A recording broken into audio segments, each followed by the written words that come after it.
శ్రీ సచిదానంద సమర్థ సద్గురు సాయినాథ మహారాజా. ఓం శ్రీ సాయిరామ్. సాయి బంధువులరా, ఆత్మస్వరూపులరా, ప్రేమస్వరూపులరా, శ్రీ సాయినాథ స్తవన మంజరి, శ్రీ సాయి సచరిత్ర తర్వాత సాయి భక్తులు ఎక్కువగా నిత్యపారాయణం చేసే గ్రంథం. అలాగే శ్రీ సాయి సచరిత్రతో పాటు సమానమైనటువంటి పారాయణ ఫలితాన్నిచ్చే గ్రంథం శ్రీ సాయినాథ స్తవన మంజరి. ఇంకా చెప్పాలంటే శ్రీ సాయి సచరిత్ర బాబాగారు వినలేదు. వారు సమాధి చెందిన తర్వాత 12 సంవత్సరాలకు ముద్రించబడింది శ్రీ సాయి సచరిత్ర. కానీ శ్రీ సాయినాథ స్తవన మంజరి దాసగన మహారాజు రచించి బాబాగారు సమాధి చెందడానికి ఒక 9-10 రోజుల ముందు వారికి స్వయంగా ద్వారకామాయిలో వినిపించడం జరిగింది. వినిపించడమే కాదు, బాబా ఈ స్తవన మంజరిని పారాయణం చేసిన వారికి, శ్రవణం చేసిన వారికి వారి కష్టాలన్నీ తీరి వారు కోరిన కోరికలన్నీ కూడా మీరు నెరవేర్చాలని ప్రార్థన చేస్తే సాయినాథుల వారు దానికి అంగీకరించారని కూడా చెప్తారు. బాబాగారు ఎవరు అనేది తెలుసుకోవాలనుకున్న వాళ్ళు ఈ స్తవన మంజరి మనసు పెట్టి చదివితే బాబా ఎవరు అర్థమవుతుంది. బాబా సృష్టి స్థితి లయకారకుడైన సాక్షాత్తు పరబ్రహ్మ, పరమేశ్వరుడు, పరమాత్మ అనేది దాసగన మహారాజు ఇందులో స్పష్టంగా చెప్పడం జరిగింది. నేను స్వయంగా ఈ స్తవన మంజరి పారాయణ ఫలితాన్ని పొందాను. అలాగని ఇది కోరికలు తీర్చే గ్రంథమని మీకు చెప్పదలుచుకోలేదు. ఇది ఒక గొప్ప ఆధ్యాత్మిక జ్ఞానాన్ని ప్రసాదించే గ్రంథం. బాబాగారు ఎవరు అనే సంపూర్ణమైనటువంటి అవగాహన కలిగించే గ్రంథం. ఇంకా అర్హత ఉన్నవారికి ఆత్మ జ్ఞానాన్ని కూడా ప్రసాదించే గ్రంథం. ఎప్పుడైతే ఆత్మజ్ఞానం కలుగుతుందో ఇక అటువంటి వారికి జీవితంలో దుఃఖం అనేది ఉండదు, కోరిక అనేది ఉండదు.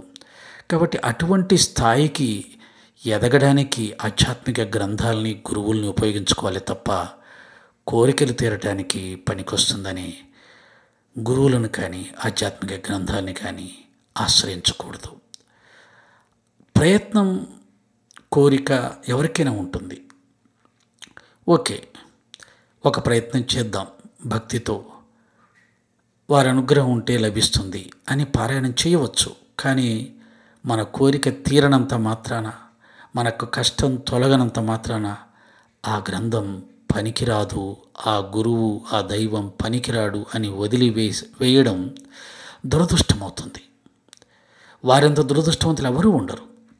నీ కోరిక తీరకపోవచ్చు, నీ కష్టం తొలకపోవచ్చు, కానీ దాంట్లో ఉన్న జ్ఞానాన్ని నువ్వు నేర్చుకోవాలని సంకల్పిస్తే అది నీకు ఇంకా ఎన్నో రెట్ల ఫలితాన్నిస్తుంది.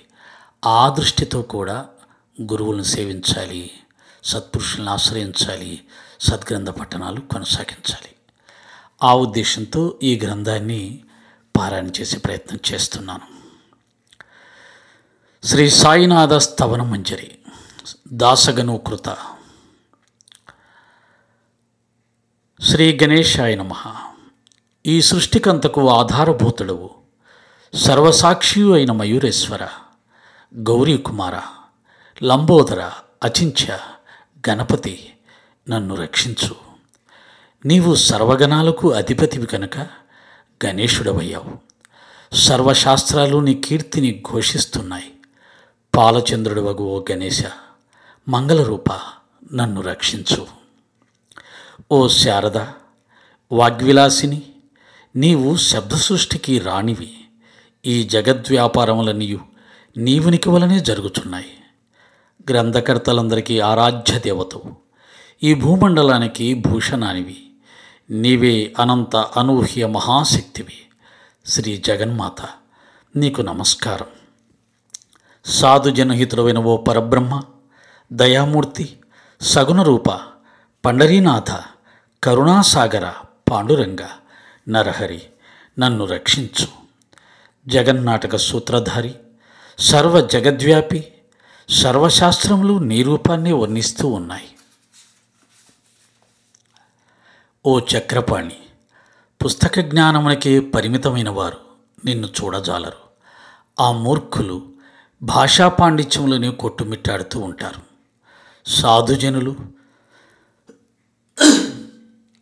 సాధుజనులు మాత్రమే నిన్ను తెలియగలరు. మిగిలిన వారంతా మాయాంధకారంలో పడిపోతూ ఉన్నారు. హే భగవాన్, నీకు సాష్టాంగ నమస్కారం. ఆదరంతో అది స్వీకరించి నన్ను రక్షించు.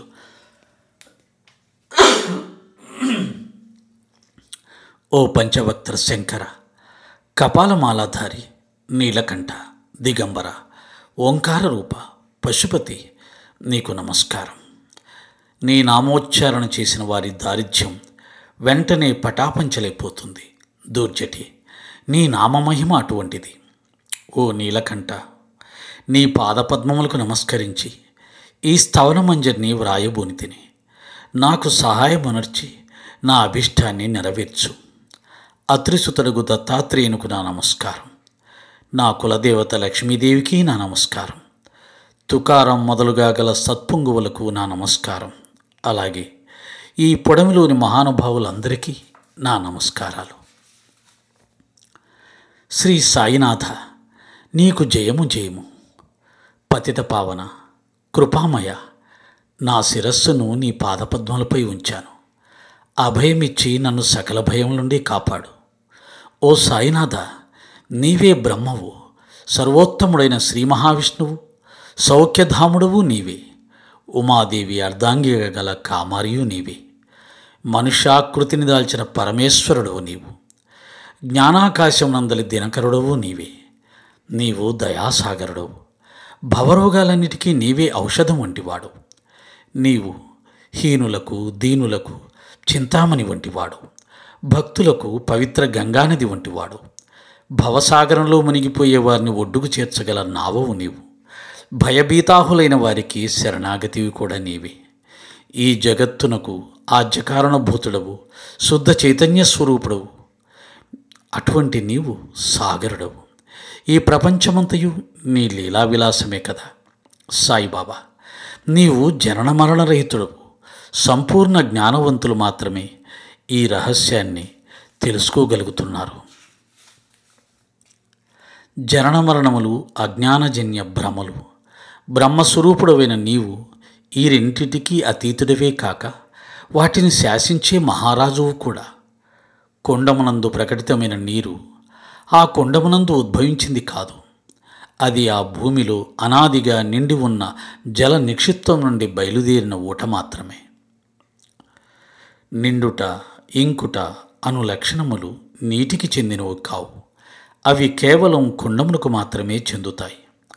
ఆ నీరు కుండమునందున్న తన గొప్పతనాన్ని కుండానికి ఎప్పుడూ ఇవ్వలేదు. నీటిని పొందిన కుండం ఆ నీటి వలన గర్వపడుతుంది. కానీ ఆ నీరు ఇంకిపోతే దాని స్థితి దయనీయమే కదా. ఈ మానవ దేహమే కుండం, శుద్ధ చైతన్యమే జలం. ఈ కుండములు ఎన్ని ఉన్నా జలం ఒక్కటే కదా. ఇంతవరకు ఈ భూమండలము అలాంటి జలకుండములను ఎన్నిటినో చూసింది.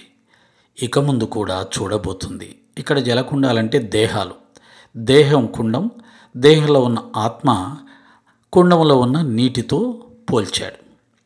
వీటిలో ప్రతి ఒక్క కుండము ప్రత్యేకమైన పేరుతో పిలువబడుతూ సృష్టి అంత్యం వరకు ప్రత్యేకంగా గుర్తించబడతాయి.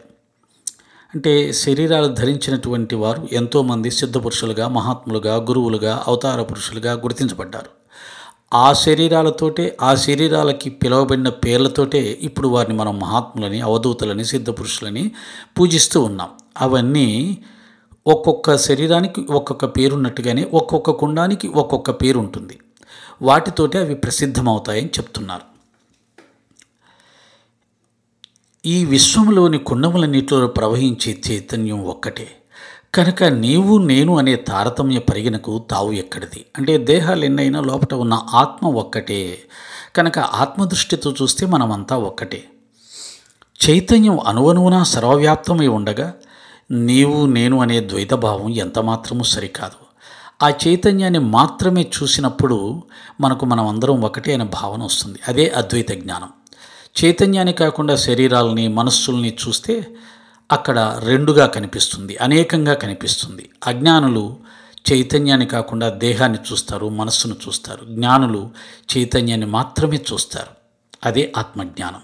కాబట్టి ఓ దయానిధి, జన్మరాహిత్యం గల నీవు మహాపర్వతం వలె పెరిగిన నా అజ్ఞానాన్ని నీ దయ అనే వజ్రంతో ఛేదించమని ప్రార్థిస్తున్నాను. అన్ని మేఘముల నుండి వర్షించే నీరు ఒక్కటే అయినా భూమి మీద పడి రకరకాల గుణభేదాలని పొందుతూ ఉంటుంది. గోదావరి గర్భంలో చేరిన నీరు పవిత్ర గోదావరిగా పూజింపబడుతూ ఉంటుంది. బావులు, గుంటలలో చేరిన నీటికి అంతటి విలువ ఎక్కడిది? ఓ సాయిబాబా, నీవు పవిత్ర గోదావరి ప్రవాహం వంటివాడు. మేము అల్పమైనటి వాగులు, కూపములు, సరోవరాల్లోని నీరు వంటివారు. నీకు మాకు ఇదే తేడా. అంటే బాబా గోదావరి అయితే మహాత్ములు, సిద్ధపురుషులు ఉంటారు కదా, వారు కూపములు, సరోవరాలు, వాగులు, సరస్సులు ఇలాంటి వాటితో సమానమన్నారు. వీళ్ళందరూ కూడా మహాత్ములు, సిద్ధపురుషులు. అయితే మురికి కాలవ లాంటి దుర్మార్గమైన మనస్తత్వం ఉన్న వాళ్ళు కూడా ఉంటారు. అంటే ఎవరైతే దుర్మార్గులో, పాపులో వారు మురికి కాలవ లాంటి వారు. మురికి కాలువ కూడా నీటితోటి నిండి ఉంటుంది, కానీ దుర్గంధం కొడుతూ ఉంటుంది. అలా ఎవరి మనస్సు అయితే అరిషడ్వర్గాలతో పాపభూయిష్టమై ఉంటుందో, లోపభూయిష్టమై ఉంటుందో, బలహీనలతో నిండి ఉంటుందో వాళ్ళు మురికి కోపం లాంటి వారు. గోదావరి నదీ జలాలు ఓ సాయీశ్వర, మా జీవితాలు సార్థకం చేసుకోవడం కొరకు నీకు సర్వస్వ శరణాగతులమై నీ వద్దకు చేరుకున్నాం. ఓ పవిత్రమూర్తి, నిన్ను చేరిన మమ్ము సర్వదా కాపాడు. గోదావరి నదీ జలాలు ఆ నదీ గర్భం వలన పవిత్రతను సంతరించుకున్నాయి. ఇదే కాకపోతే గోదావరి జలాలు మిగిలిన జలాలు ఒక్కటే కదా బాబా. గోదావరి గర్భం వలననే ఆ నది ప్రవహించే స్థలం పవిత్రంగా ఉంది. ఆ భూమిలో ప్రవహించే నీటి యొక్క గుణదోషం నిర్ణయించే హక్కు ఆ నదీ గర్భానికే ఉంటుంది. మేఘము నుంచి వర్షించిన నీరు ఏ భూభాగంపై పడి కల్మషపూరితమవ్వదో అట్టి భూభాగమునే పండితులు పవిత్ర గోదావరి అని పిలుస్తారు. జాగ్రత్తగా వింటే విశ్లేషణ అక్కర్లేకుండానే అర్థమవుతుంది. కానీ ఇతర భూప్రదేశాల్లో పడిన అదే తీయని మేఘజలము ఆ భూభాగపు సహజ గుణములను అనుసరించి వ్యాధికారకము, ఉప్పు, చేదు అనే గుణాలను సంతరించుకుంటుంది. అంటే మేఘం నుంచి పడిన నీరు అంతా ఒకటే. అది చాలా స్పష్టంగా ఉంటుంది, నిర్మలంగా ఉంటుంది, స్వచ్ఛంగా ఉంటుంది, తీయగా ఉంటుంది. కానీ భూమి మీద పడ్డ తర్వాత ఆ భూమి యొక్క గుణాలను బట్టి ఆ నీటి యొక్క రుచి కూడా మారిపోతూ ఉంటుంది. అది చెప్తున్నారు. ఓ సద్గురు సాయిష, అదేవిధంగా ఏ జీవాత్మలకైతే కామ, క్రోధాది అరిషడ్వర్గములు అంటావో అట్టివారే సత్పురుషులని పిలువబడతారు. కనుక సత్పురుషులందరూ యోగ్యత కలిగిన పవిత్రమైన గోదావరి ప్రవాహం వంటివారు. అందు ఈ సృష్టికంతకు నీ స్థానం అత్యున్నతం. సత్పురుషులు, యోగులు, సిద్ధపురుషులు, గురువులు ఎందరో ఉన్నారు. వారందరూ కూడా గోదావరి ప్రవాహం లాంటివారు. కానీ సాయినాథుల వారు వారందరిలో కూడా ప్రత్యేకమైన అత్యున్నతమైన స్థానం కలిగి ఉంటారు అని చెప్తున్నాడు. సృష్టి ఆది నుండి ఈ గోదావరి నిండుగా ప్రవహిస్తూనే ఉంది. దానిలోని నీరు ఎప్పుడూ తగ్గలేదు. ఏనాడో శ్రీరాముడు పవిత్ర గోదావరిని దర్శించాడు. అయితే ఆనాడు ఆయన చూచిన నీరు ఈనాటి వరకు ఎలా స్థిరంగా ఉంటుంది? అయితే ఆనాటి నుండి ఆ నదీ గర్భం మాత్రం అలాగే ఉంది. దాని నుండి నీరు సముద్రానికి వెళ్తూనే ఉంది. అయినా నదీ గర్భానికి, దానిలోని నీటికి ఉండే పవిత్రత ఏమాత్రం చెదిరిపోలేదు. ప్రతి సంవత్సరం నదిలోని పాత నీరు పోతూ కొత్త నీరు వస్తూనే ఉంటుంది. అదేవిధంగా సత్పురుషులందరికీ ఈ సిద్ధాంతం వర్తిస్తుంది. అంటే గోదావరిలో నది ప్రవహిస్తూ ఉంటుంది. వర్షాకాలంలో పడ్డ నీరంతా వెళ్ళిపోయి మళ్ళీ సముద్రంలో కలుస్తుంది.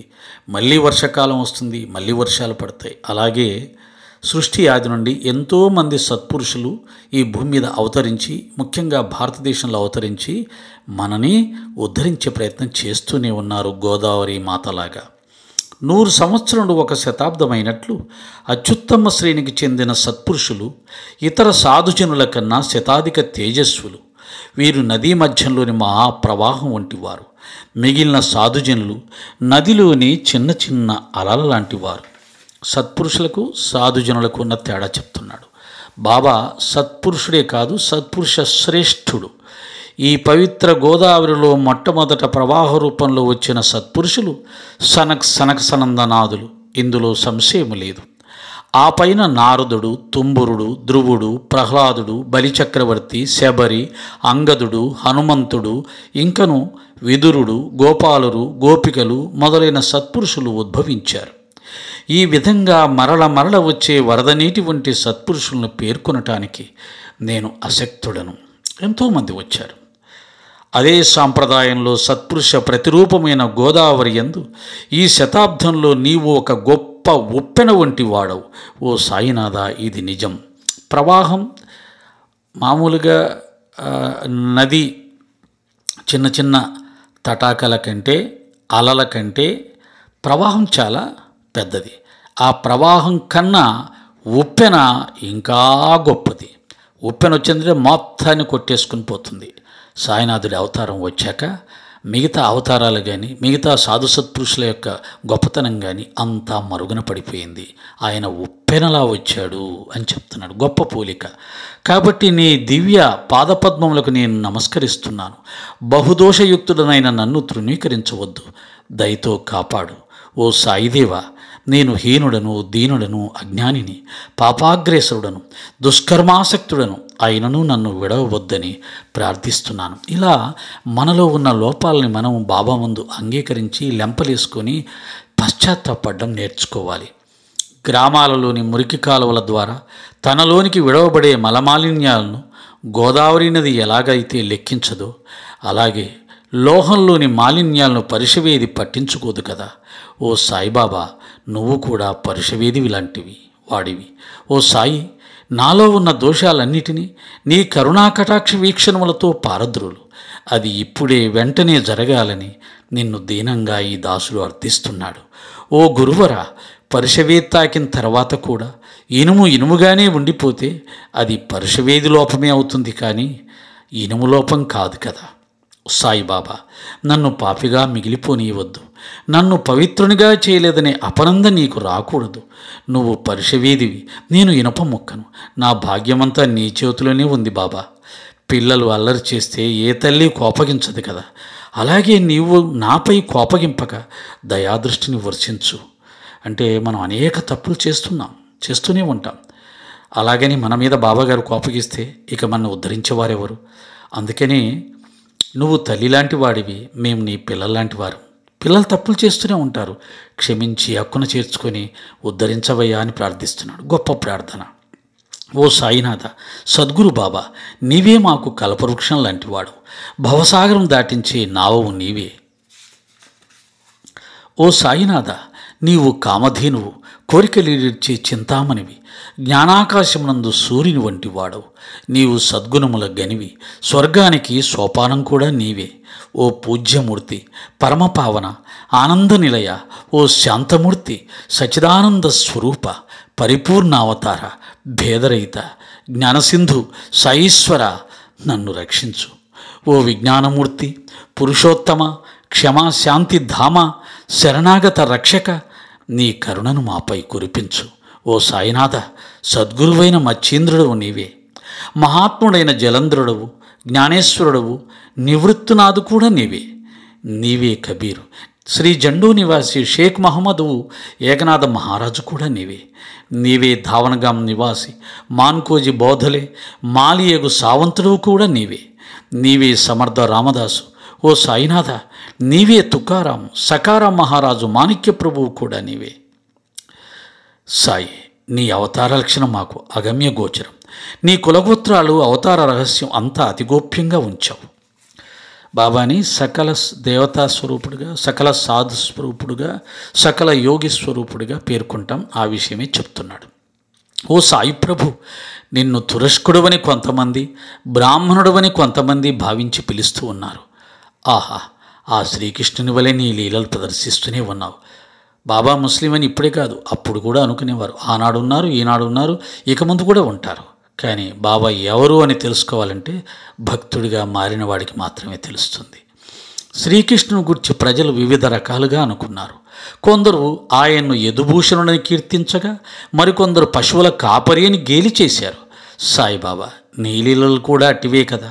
శ్రీకృష్ణుడు యశోదకు సుకుమార బాలుడు, కంసునికి యముడు, ఉద్ధవునికి ఆప్తమిత్రుడు, అర్జునునికి పూర్ణ జ్ఞాని. ఓ సద్గురు, అలాగే ఎవరెవరు ఏ ఏ విధంగా నిన్ను గురించి భావిస్తున్నారో వారు వారి వారి భావానుగుణ్యంగానే నిన్ను చూస్తూ ఉంటారు. యద్భావం తద్భవతి.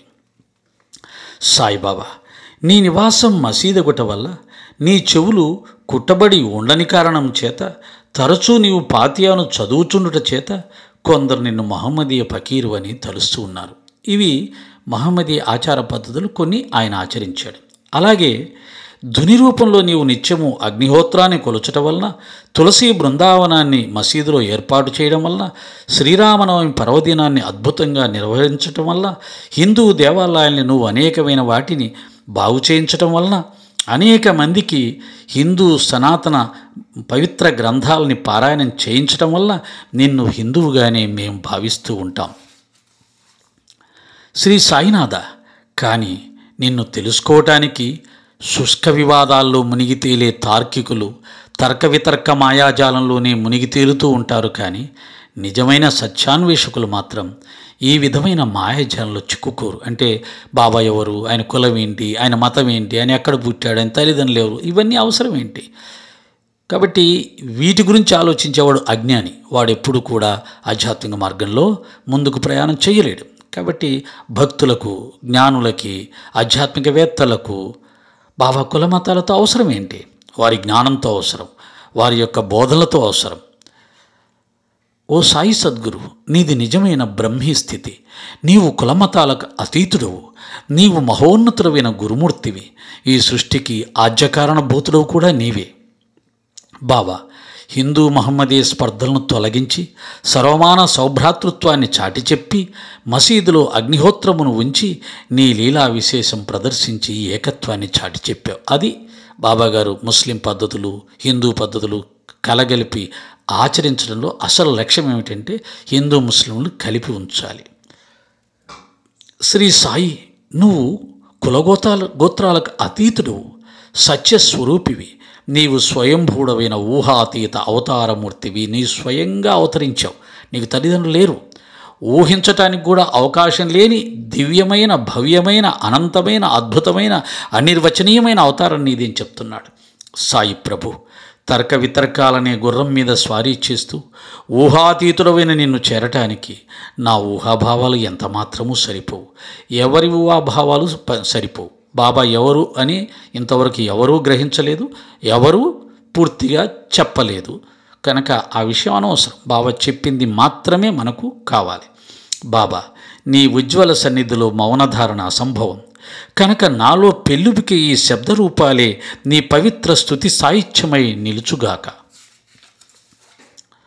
బాబా, నీచే ప్రసాదించబడిన నా వాచాశక్తితో సర్వదా నిన్ను కీర్తిస్తూనే ఉంటాను. దేవతల కన్నను సాధుజనులు గొప్పవారు. ఎందుకంటే వారు దరిచేరిన సర్వమానవుల యందును తారతమ్యం చూపకుండా ఒకే విధంగా వారి కరుణరసం కురిపిస్తారు. రావణ హిరణ్యకశ్యపులు దేవద్వేషమునకు గురి అయి హతులయ్యారు. ఆ విధంగా సాధు సత్పురుషుల చేతిలో హాని పొందిన వారు ఎవ్వరూ లేరు. దేవతల కంటే సాధు సత్పురుషులు గొప్పవారని నిరూపిస్తున్నాడు. గోపీచందు జాలంధర మునీశ్వరుని పేడకుప్పలో పాతిపెట్టినప్పుడు ఆ మహాజ్ఞాని ఏమాత్రం ఖేదం చెందలేదు. పైగా మూర్ఖుడైన ఆ రాజు గోపీచందును ఉన్నతినిగా చేసి అమరత్వాన్ని ప్రసాదించాడు. జాలంధర ముని సాధు సత్పురుషుల గొప్పతనం వర్ణింపనెవరితనం. సాధువుల గొప్పతనం ఏంటంటే వారిని ద్వేషించేవారిని, విమర్శించేవారిని ఎక్కువగా ప్రేమిస్తారు. వారిని ఉద్ధరించడానికి వారు ఎక్కువగా ప్రయత్నం చేస్తారు. అది సాధు సత్పురుషుల గొప్పతనం. నిజంగా సాధు సత్పురుషులు సూర్యుని వంటివారు. వారి కరుణ సూర్యకాంతి వలె జ్ఞానదాయకం. వారు చంద్రుని వంటివారు. వారు దయ చంద్రకాంతి వలె సుఖప్రదం, శాంతిప్రదం. సాధు సంతులు కస్తూరి వంటివారు. వారి దయ సుగంధం వలె ఆహ్లాదకరం. వారు చెరుకు వంటివారు. వారి కృప చెరుకు రసం వలె మధురమైనది. సాధు పురుషులు సన్మార్గుల యందును దుర్మార్గుల యందును కూడా సమబుద్ధిని కలిగి ఉంటారు. ఇందు పరమ పాపులు సాధువుల కృపాదృష్టికి అత్యంత పాత్రులవుతారు. బాబాగారి భక్తులు కూడా ఎక్కువ మంది పక్కదారి పట్టిన వారు, అహంకారులు, దుర్మార్గులు, తప్పుడు పనులు చేసిన వారు ఎక్కువ మందిని బాబా అటువంటి వారిని చేరదీసి ఉద్ధరించటం మనం చూస్తూ ఉంటాం. అయితే ఎందుకంటే ఇది ఎలాగంటే మలిన వస్త్రాలే క్షాళన కొరకు గోదావరికి వెళ్తాయి. నిర్మలమైన వస్త్రాలకు ఆ అవసరం లేదు. అవి గోదావరికి దూరంగా పెట్టెలోనే ఉంటాయి. అయితే ఆ పెట్టెలో ఉన్న పరిశుభ్రమైన ఆ వస్త్రములు కూడా ఒకప్పుడు మలినయుక్తములైనవే. అవి గోదావరి నదిలో శుభ్రపడి పెట్టెకు చేరుకున్నవే. శ్రీ సాయిష, ఆ పెట్టెయే వైకుంఠం, నీవే గోదావరి. నీ ఎడల భక్తి క్షాళన ఘట్టాలు, జీవాత్మయే వస్త్రం, అరిషడ్వర్గములే మలినాలు. ఓ సమర్థ సద్గురు, నీ పాదదర్శనమే మాకు పవిత్ర గోదావరి స్నానం. నీ పవిత్ర కృపావీక్షణతో మాలోని పాపాలను పటాపంచలు చేసి మమ్మల్ని పునీతులుగా చేయగల సమర్థుడవు నువ్వు మాత్రమే ప్రభు. ఓ సాయి సద్గురు, ఐహిక ప్రాపంచక బాంధవ్య దృష్టిని కలిగిన మేము తరచూ మాలిన్యాన్ని పొందుతూనే ఉంటాం. అంతేకాదు, ఆ మాలిన్య క్షాళన కొరకు నీలాంటి ఉత్తమ సాధు సత్పురుషులను ఆశ్రయిస్తూనే ఉంటాం. నిజమే కదా, ఎన్నో సంవత్సరాల నుంచి బాబా పాదాలు పట్టుకున్నాం, ఎన్నోసార్లు పారాయణాలు చేశాం, ఎంతో జ్ఞానం సముపార్జించాం. అయినా మనస్సు పక్కదారి పడుతూనే ఉంటుంది. ఇంద్రియలోలత్వం ఇంకా మనల్ని విడిచిపెట్టలేదు. బలహీనతలు ఇంకా మనం తొలగిపోలేదు. ఈర్ష్య, అసూయ, ద్వేషాలు ఇంకా మన మనస్సులో అప్పుడప్పుడు ప్రవహిస్తూనే ఉంటాయి. ఇది దేహం ఉన్నంత వరకు, మనస్సు ఉన్నంత వరకు ఇలాగే ఉంటుంది. కనుక మనం కూడా ఈ దేహంతో ఉన్నంత వరకు సత్పురుషుల పాదాలు విడిచిపెట్టకుండా, సద్గ్రంథ పఠనం విడిచిపెట్టకుండా ఆధ్యాత్మిక సాధనలు కొనసాగిస్తూనే ఉండాలి. గోదావరి నది నిండుగా ప్రవహిస్తూ ఉన్న ప్రక్షాళన సరిగగా జరగక స్నానఘట్టాలపై మురికి వస్త్రాలు మిగిలిపోతే అది ఆ గోదావరికి అప్రతిష్ట అవుతుంది కదా బాబా. శ్రీ సాయిదేవ, నీవు దట్టమైన మహావృక్షం లాంటివాడు. నీ తరుచ్ఛాయను సేద తీరటానికి ఆరాటపడే అలసిన బాటసార్లం మేము. తాపత్రయమనే తీక్షణమైన సూర్య కిరణాగ్ని మమ్మల్ని ఎంతగానో బాధిస్తుంది. ఓ దయామయుడైన గురురాయ, ఆ తాపము నుండి సేద తీరటానికి నీ అద్వితీయమైన సత్కృప అనేది చల్లని నీడను మాకు ప్రసాదించి కాపాడు. బాబా, మహావృక్షం వంటి నీ తరుచ్ఛాయ కింద మేమున్నా ఇంకా తాపాగ్ని మమ్ము బాధిస్తూ ఉంటే నీ తరుచ్ఛాయ గురించి ఎవరూ ప్రశంసించరు కదా బాబా. శ్రీ సాయీశ్వర, నీ కృప లేకున్న సామాన్యులెవ్వరూ ఈ విశ్వమంతా నిండి ఉన్న గుణ విశేషాలను గ్రహించలేరు. దైవకృప వలనే కదా అర్జునుడు మహాత్ముడైన శ్రీకృష్ణుడి వంటి సన్మిత్రుని ద్వారా ఈ ధర్మాన్ని కురుక్షేత్రంలో గ్రహించాడు. అంటే దైవం యొక్క గొప్పతనాన్ని తెలుసుకోవాలన్నా ఆ దైవానుగ్రహమే ఉండాలి. అలాగే గురువు యొక్క గొప్పతనాన్ని తెలుసుకోవాలన్నా ఆ గురువు యొక్క అనుగ్రహమే ఉండాలి. సుగ్రీవుని సహాయంతో శ్రీరామ విభీషణుల మిత్రత్వం పెంపొందినది సత్పురుషుల సహవాసంతోనే కదా బాబా. ఆ శ్రీహరి తన మహత్తర శక్తిని పెంపొందించుకున్నాడు. వేదములు వర్ణించిన అవ్యక్తమైన బ్రహ్మత్వాన్ని ఊహించి ఉపాసించట సామాన్యులకు సాధ్యం కాదు. అందువలనే సగుణోపాసన అనే సాధనాన్ని భూలోకంలో సంతులు ప్రచారం చేశారు. రుక్మిణీపతి శ్రీకృష్ణుని దామాజీ అంటరానివానిగా మారిస్తే ఆ శ్రీకృష్ణుని చోకోబా తోలుమొయడను ఉపయోగించుకున్నాడు. పరమ భక్తాగ్రగణ్యురాలు సక్కుబాయి శ్రీకృష్ణుని నీటి కడవలు మోయటానికి ఉపయోగించుకుంది. ఆహా, ఆ సచ్చిదానంద స్వరూపుడు పరమేశ్వరుడే కదా సాధు సత్పురుషులకు తన పైన యాజమాన్య పక్కు ప్రసాదించింది. షిరిడీ గ్రామ నివాసీన ఓ సాయినాథ సద్గురు, ఇంక 1000 మాటలు ఎందుకు, నీవే నా తల్లివి తండ్రివి. బాబా, నీ లీలలు తెలిసిన వారెవరూ ఇక్కడ లేరు. పామరునైన నేను ఏ విధంగా నీ లీలలను వర్ణించగలను? బాబా, తామస బుద్ధి గల మనుజులను ఉద్ధరింపనించి నీవు ఈ షిరిడికి చేరుకున్నావు. నీటితో దీపాలు వెలిగించి వారి అజ్ఞానాంధకారాలను పారద్రోలావు. సాయిష, అర్ధమూర వెడల్పు చాలా ఎత్తులో వేలాడదీయబడిన చెక్కబల్ల మీద పరుండి నీ అపూర్వ యోగశక్తి నిరూపిస్తూ భక్తులందరినీ ఆశ్చర్యంలో ముంచెత్తావు. ఓ సాయిదేవా, నీ చేతి ఊదీ ప్రసాదంతో గొడ్రాల్ని సంతానవతిగా చేశావు. ఆ విభూతితో నీ రోగులెందరికో రోగ విముక్తిని కలిగించావు. ఓ సాయి ప్రభు, మా ఐహిక సంకటాలను పోగొట్టుట నీకు అసాధ్యం కాదు. ఏనుగు చీమను మోసినంత తేలికగా ఆ పని చేయగలవు. నిజంగానే బాబా తలుచుకుంటే మన కష్టాలు, మన కోరికలు అవి ఎంత? సముద్రంలో నీటి బిందువంత, ఎడారిలోని ఒక ఇసుక రేణువంత. కనుక ఆయన తలుచుకున్న క్షణం, ఒక్క క్షణంలో, కనురెప్ప పాటుకాలంలో ప్రపంచంలో ఉన్న వాళ్ళందరి కష్టాలు తీర్చగలడు. కానీ కర్మ సిద్ధాంతం అంటూ ఒకటి ఉంది కాబట్టి దాన్ని ఆధారం చేసుకుని ఆయన మన యొక్క కష్టాలను తొలగించే ప్రయత్నం చేస్తాడు. ఓ గురుదేవా, ఈ పేదవానిపై నీ కృపాకటాక్షాలు ప్రసారం చేయి. నేను అతి వినమ్రుడనై నీ ముందు సాష్టాంగపడి ఉన్నాను. నన్ను నిర్దాక్షిణ్యంగా నెట్టివేయకు బాబా. ఓ సాయి, నీవు ప్రభువులకే ప్రభు. కుబేరుడంతటి వాడు నీ ఎదుట సామాన్యుడే. వైద్యులలో ధనవంతుడివి నీవు. నిన్ను ఎవరూ అధిగమించలేరు. నీకు నీవే సాటి బాబా.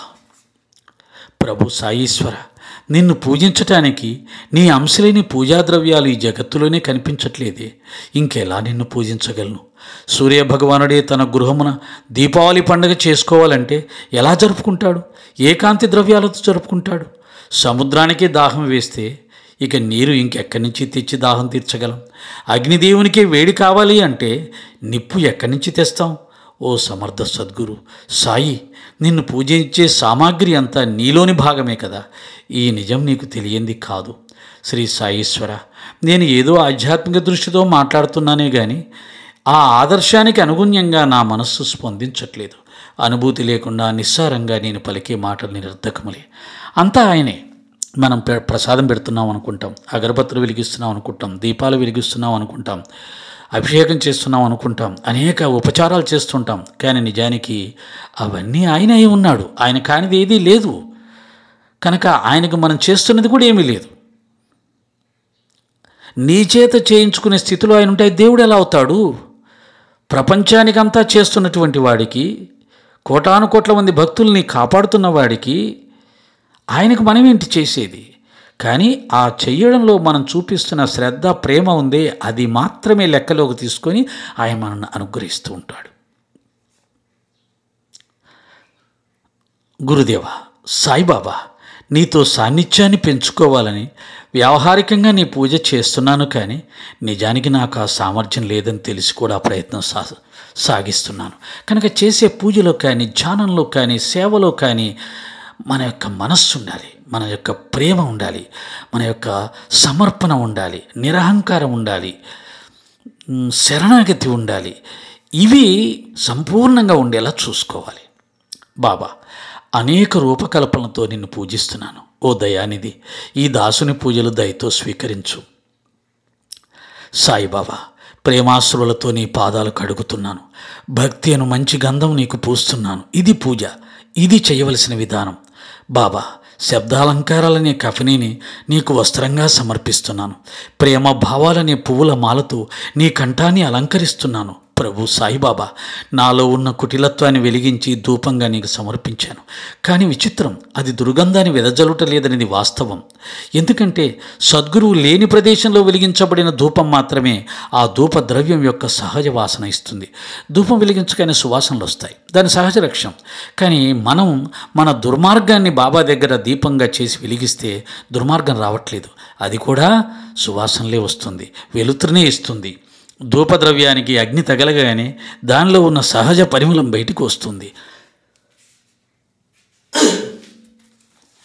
ఓ సద్గురు, ఇందుకు విరుద్ధంగా నీ ముందు వేయబడిన ధూపద్రవ్యపు సహజ వాసన అగ్నికి ఆహుతి అయి పరిసర ప్రాంతమందా శుద్ధ సుగంధ పరిమళాన్ని అక్షయంగా నింపుతుంది. గంగలో చేరిన మాలిన్యం తొలగించబడగానే తిరిగి తన సహజ పవిత్రతను పొందినట్లు మనస్సులోని దుష్టత్వం నశించగానే పరిశుద్ధమైన ఆత్మ వికసిస్తుంది. ఓ సాయి గురువర, వైరాగ్యమనే ప్రతిఫలమును ఆశించిన నేను నీ ముందు మాయామోహములను దీపరూపంలో వెలిగిస్తూ ఉన్నాను. సాయిబాబా, అచంచల విశ్వాసం అనే సింహాసనాన్ని నీకు శుద్ధ మనస్కుడనై అర్పిస్తున్నాను. దయతో దానిపై ఆసీనుడవై నా భక్తి నైవేద్యాన్ని స్వీకరించు. సమర్పించాల్సినవి ఇవి, పూజ చేయాల్సిన విధి విధానం ఇది. ఓ సాయి భగవాన్, నీ ముందు నా భక్తిని నైవేద్యంగా సమర్పించాను. దాన్ని నీవు స్వీకరించావని దివ్యానుభూతిని మాత్రం నాకు వదిలివేయి. నీ బిడ్డగా నాకు ఈ ఆశించే హక్కు ఉంది బాబా. ఇది మానసిక పూజ. ఇందు భక్తుడు అర్పించేది భక్తి నైవేద్యం. భక్తుడు భగవంతు నుండి ఆశించే ప్రతిఫలం సంపూర్ణ మానసిక సంతృప్తి. ఓ దేవా, నా మనస్సు నీకు దక్షిణగా సమర్పిస్తున్నాను. దాన్ని దయతో స్వీకరించి నాలోని కర్తృత్వ అహంభావాన్ని తొలగించి సంపూర్ణ వైరాగ్యం ప్రసాదించు బాబా. ఇది కోరవలసింది. వైరాగ్యాన్ని కోరాలి. ప్రపంచ విషయాలందు విరక్తిని కోరాలి. అంటే దాని అర్థం కోరికలను ఇంకా పూర్తిగా వదిలివేయాలి. భక్తితో కూడిన ప్రార్థనతో నీకు సాష్టాంగ నమస్కారం చేస్తున్నాను. ఓ సాయినాథ, నీవు దీన్ని స్వీకరించు. ప్రార్థనాష్టకం. శాంతచిత్త, మహాప్రజ్ఞ, సాయినాథ, దయాఘన, దయాసింధు, సత్యరూప, మాయ అనే చీకటి నశింపచేయువాడ, కులగోత్రాలకు అతీతుడైన ఓ సిద్ధపురుష, అచించ, కరుణాలయ, షిరిడీపురవాసి, శ్రీ సాయినాథ, రక్షించు రక్షించు. జ్ఞానమునకు సురుని వంటివాడ, జ్ఞానదాత, సర్వశుభ ఫలదాయి, సద్భక్త హృదయ సంచార, శరణాగత రక్షక, శ్రీ సాయి రక్షించు. సృష్టికర్త బ్రహ్మవు నీవు, స్థితికారకుడవిన లక్ష్మీ వల్లభుడువు నీవు, లయకారకుడవిన రుద్రుడవు కూడా నీవే. ఈ భూప్రపంచంలో నీవు లేని తావు లేదు. సర్వజ్ఞుడువు, సర్వజీవ హృదయాంతర సంచారివి అయిన శ్రీ సాయినాథ, నీకు నా నమస్కారం. ఓ సాయిదేవ, నా అపరాధాలన్నింటినీ క్షమించు. చంచల మనస్కుడను, భక్తిహీనుడను అయిన నా సంశయములన్నిటినీ తక్షణమే నశింపచేయవలసిందిగా ప్రార్థిస్తున్నాను. నీవు గోవు, నేను దూడను. నీవు చంద్రుడవు, నేను చంద్రకాంతమణిని. గంగవల పవిత్రమైన నీ పాదపద్మములకు నా నమస్కారాలు. ఓ సాయి, నీ దాసుడనని ఈ దాసగరుని చింతాశోకాలు నివారించు. చల్లని నీ కరస్పర్శ నా శిరస్సునకు తగులునట్లు అనుగ్రహించు. ఓ సాయిదేవా, ఈ ప్రార్థనాష్టకం నీకు సమర్పించి సాష్టాంగపడుతున్నాను. నా పాపతాప దైన్యములు పూర్తిగా పారద్రోలి నన్ను కాపాడు బాబా. ఓ సాయి, నీవు గోమాతవు, నేను నీ లేగదూడను. నీవు తల్లివి, నేను నీ పసిపాపను. కనుక నా యందు కఠినంగా ప్రవర్తించకు బాబా. ఓ సాయీశ్వర, నీవు మలయగిరి అందరి శ్రీచందన వృక్షము, నేను ముల్లపొద వంటి వాడను. నీవు పవిత్ర గోదావరి జలం వంటి వాడవు బాబా.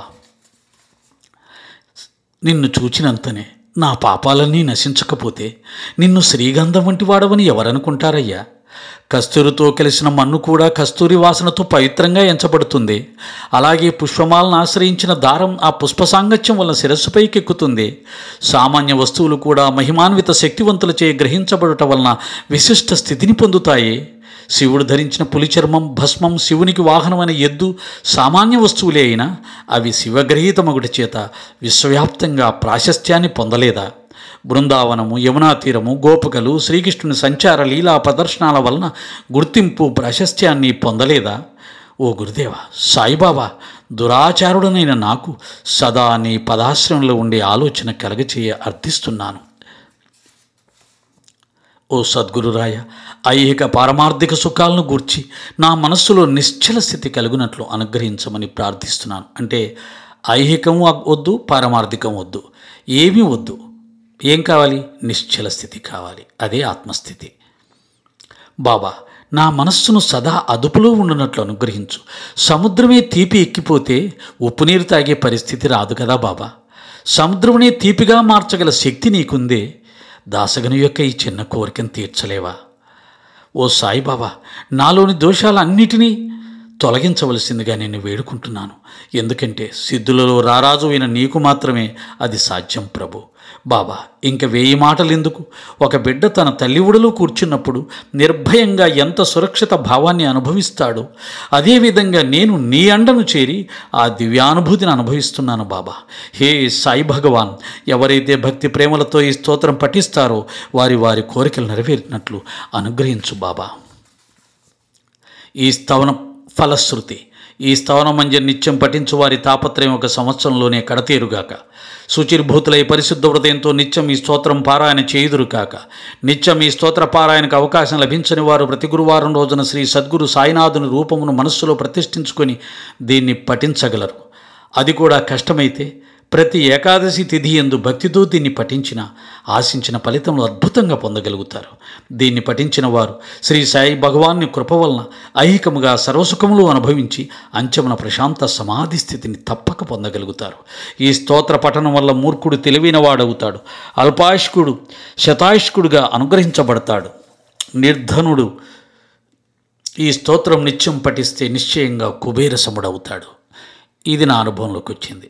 నేను డబ్బు పెద్దగా చూడని రోజుల్లో చాలా తక్కువ డబ్బు బ్యాలెన్స్గా బ్యాంకులో ఉన్న రోజుల్లో ఈ స్తవన మంజరి పారాయణం చేసిన తర్వాత ఇక ఏనాడు ధనానికి లోటు లేకుండా కావలసినంత ధనం, అవసరాలకు సరిపడే ధనం బ్యాంకులో ఎప్పుడూ ఉంచాడు బాబా.